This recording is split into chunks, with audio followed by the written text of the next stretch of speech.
Hello दोस्तों, स्वागत है आपका हमारे एक और नए एपिसोड में। मैं हूं आपका होस्ट इनसेन स्माइली और लेकर आया हूं इनसेन स्माइली की कहानियों की दुनिया, जहां हम बात कर रहे थे किताब लिफाफा, जो कि मनीष और सिल्फ द्वारा लिखी गई है। ये किताब कुछ बेहतरीन खतों का कलेक्शन है, जिसमें मनीष और सिल्फ एक दूसरे को अपनी भावनाएं व्यक्त करते हैं, अपने प्रेम की भावनाएं, अपनी जिंदगी की भावनाएं।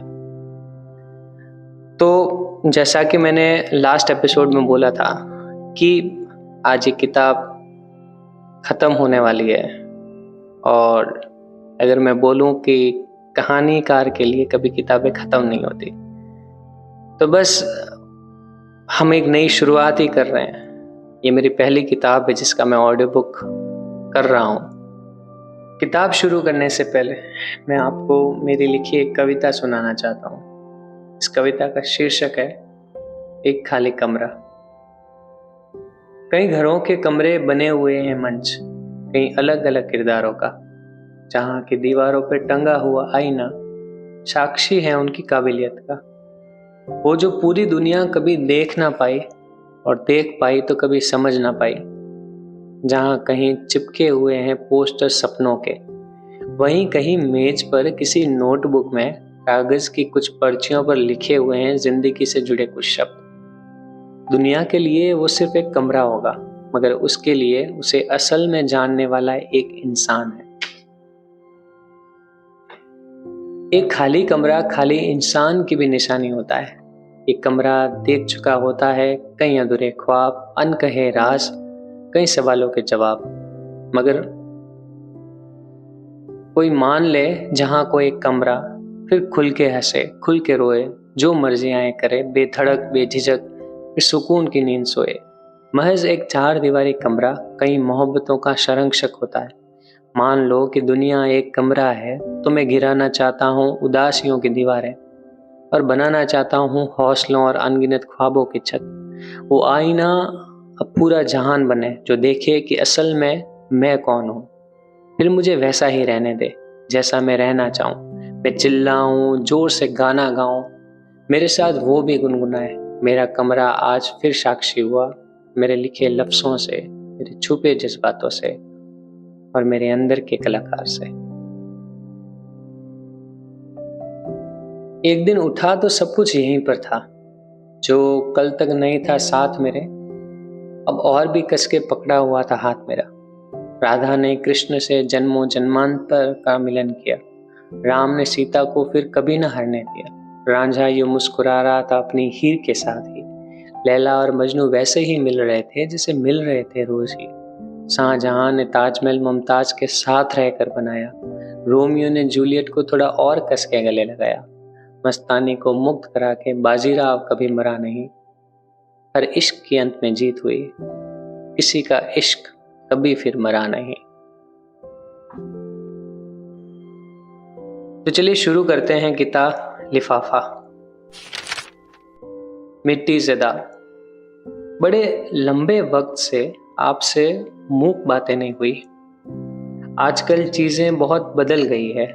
अच्छा, पहले तो माफ कीजिएगा, आपका जन्मदिन याद नहीं रहा था। लेकिन जनाब, आप जिस तरह गए तो लगा जैसे कुछ छूटेगा अब। इंट्यूशन भी अजीब होती है, मेरी कुछ ज्यादा तंग करती है।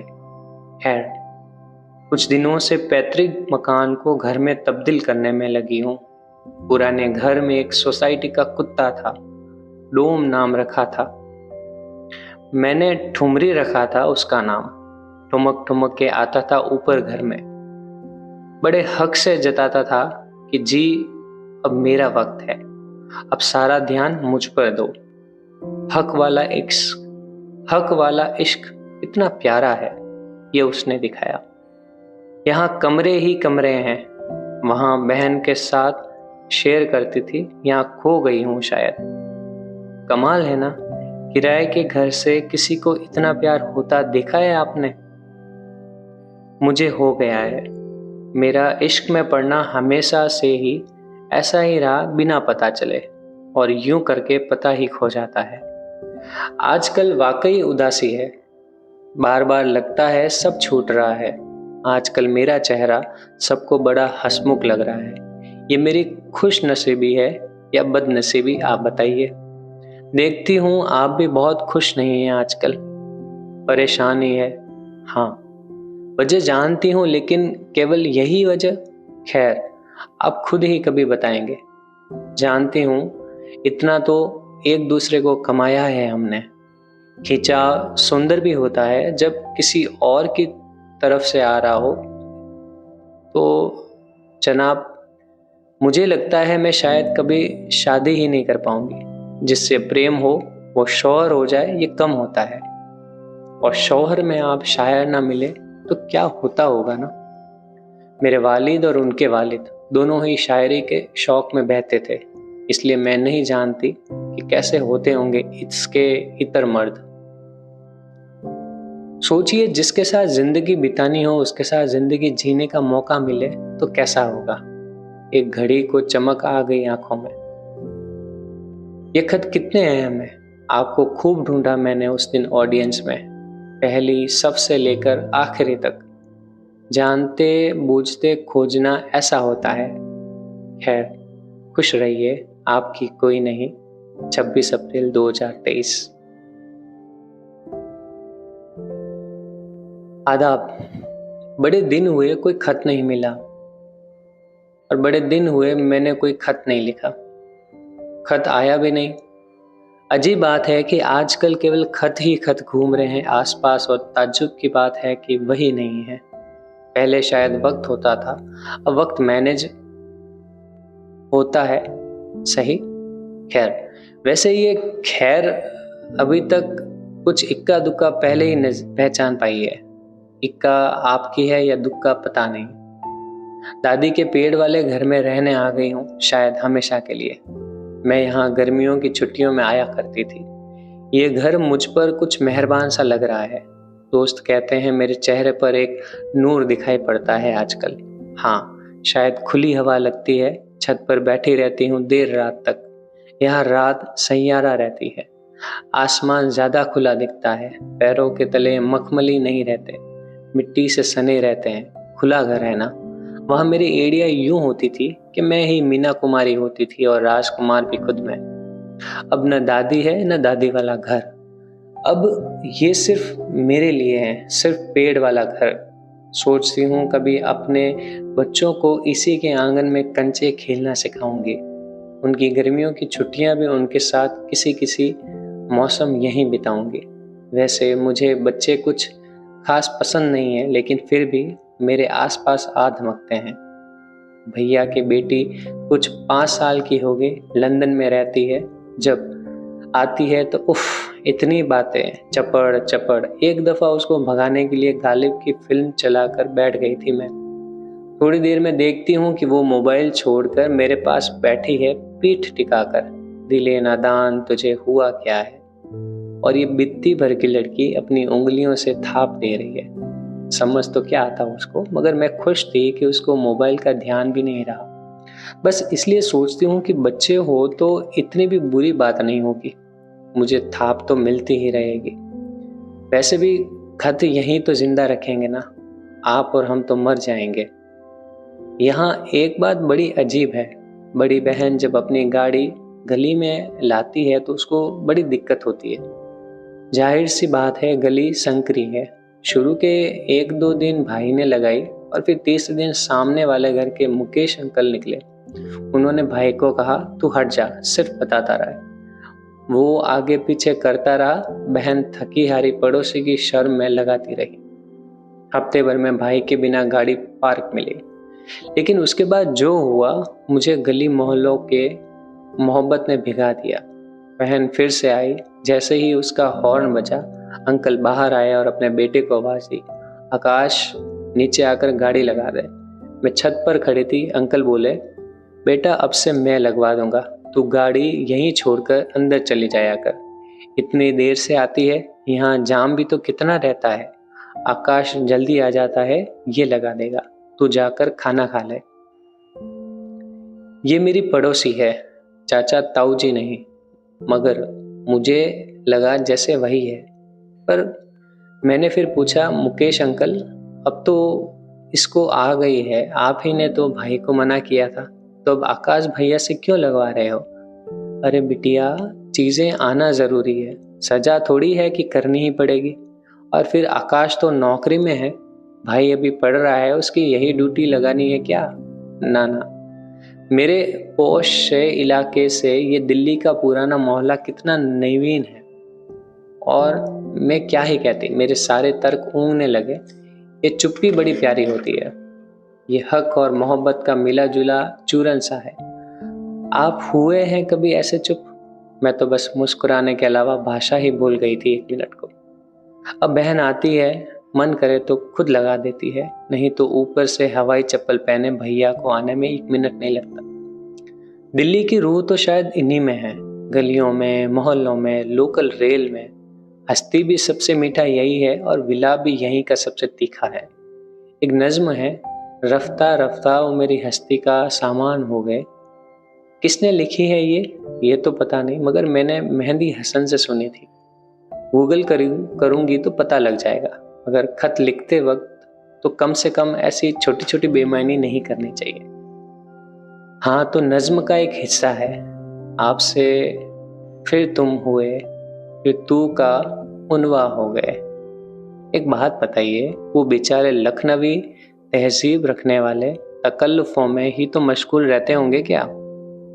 क्या आपको कभी किसी से तेज जलन हुई है, वो भी उससे जो चांद सी ठंडक लिए आपके पास आया हो? कितनी वाहियात बातें कर रही हूँ आज। हद है, हद ही तो नहीं हो रही। खैर, परसों शायद मानसी ने कहा था मुझसे कि मैं भी आप ही की तरह खत लिखना चाहती हूँ, मगर इस तरह नहीं लिख पाती। मेरा जवाब था, खत लिखने से जरूरी शायद ये है कि खत किसको लिख रहे हैं।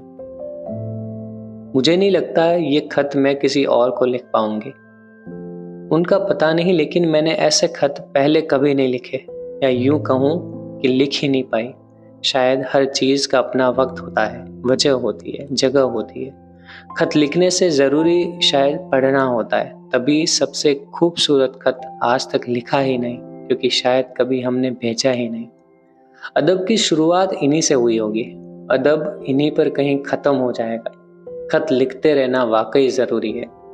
अपनी औलाद को अगर कभी हुई तो जरूर खत लिखवा करूंगी, उसी तरह आपको उनको हमारा साहित्य पढ़ाऊंगी। अगर मेरी औलाद ना हुई तो अपने बच्चों से रूबरू करवाना होगा आपको।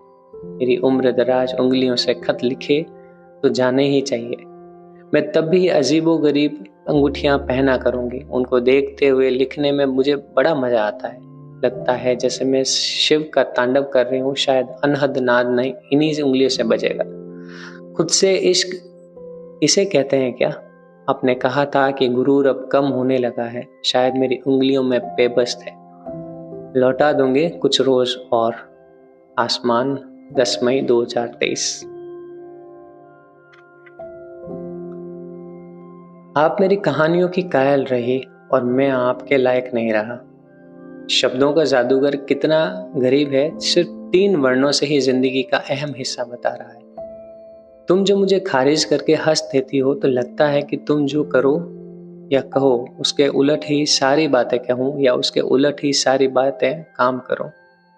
कभी मन करता है कि तुम्हारी गिरती उठती सांसों को अपनी सांसों से मिला लो। मैं अब कहानी नहीं लिखना चाहता, मैं बस तुम्हारी बाहों में अपनी बाहें फंसा, तुम्हारे कंधे पर सिर रख एक उदास लंबी कहानी सुनना चाहता हूँ। कहानी खत्म हो तो बच्चों की तरह तुम्हारे कंधे पर सिर रख कर रो दूं, रोता रहूं तब तक जब तक आंखों में कोई खुशनुमा कहानी ना आकर बैठ जाए। कोई अपने खतों में रद्दो बदल करने की नौकरी दे तो वो नौकरी है या इश्क से परे की कोई चीज। आपको कलम से इश्क है। आखिरी बार लेखक के तौर पर कलम उठाई तो आपकी आंखों के हिस्से से ये कहानी आई। कहानीकार इससे बड़ा तोहफा क्या ही देगा। आपसे मिलकर जब भी लौटा तो दोबारा मिलने के लिए लौटा, और जो लौटने के लिए जा रहा होता है दरअसल वो जा नहीं रहा होता है। बातें करने वाला, 12 मई 2023। बेगम साहिबा, जानता हूँ कि आपको तस्वीरों का शौक नहीं है, इसके बावजूद मैं अक्सर आपकी तस्वीरें उतारता हूँ। उन तस्वीरों को फिर अकेले में निहारता हूँ, ढूंढता हूँ कि किस लम्हे में आप चट्टान थी और किस लम्हे में झरने का बहता पानी। आपकी खुशी और उदासी की कोई शक्ल तो होगी, कोई निशान तो होगा जो नंगी आंखों से दिख सके। खुशी के पल क्या दोबारा रिक्रिएट किए जा सकते हैं?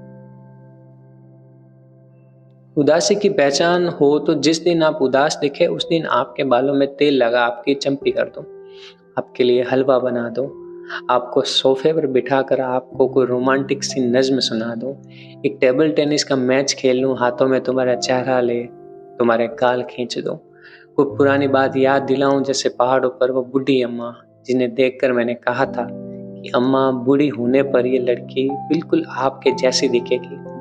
फिर हम दोनों शुरू से सब कुछ याद करें, बरगद के नीचे पहली मुलाकात या फिर उससे भी पहले से।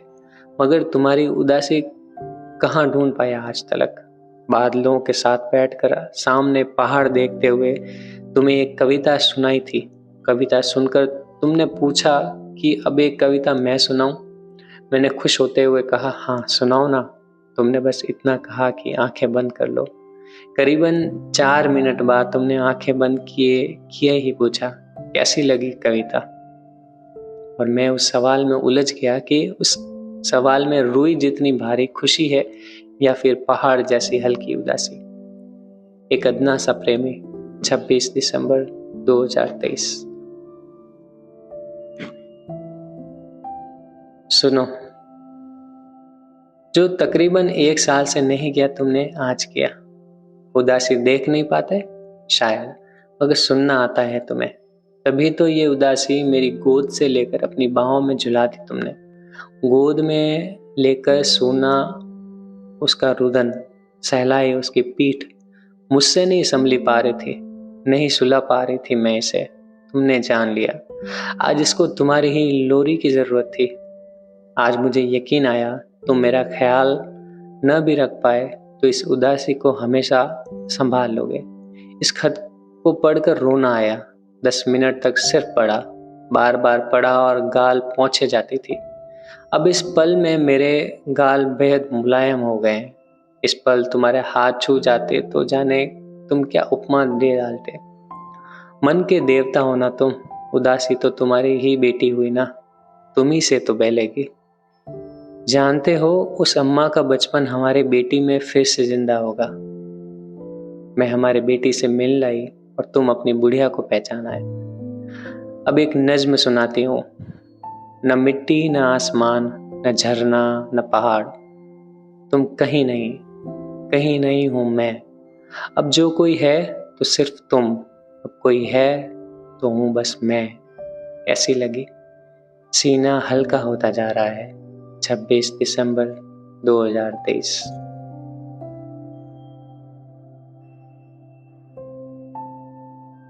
शादी मुबारक बेगम, 10 मार्च 2024।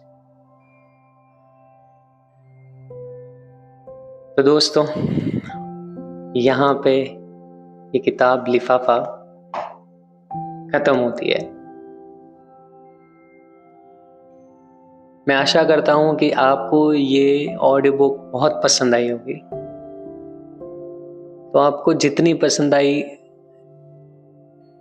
और आप इसको जितना प्यार दे सकते हैं उतना प्यार दें, लोगों के साथ शेयर करें।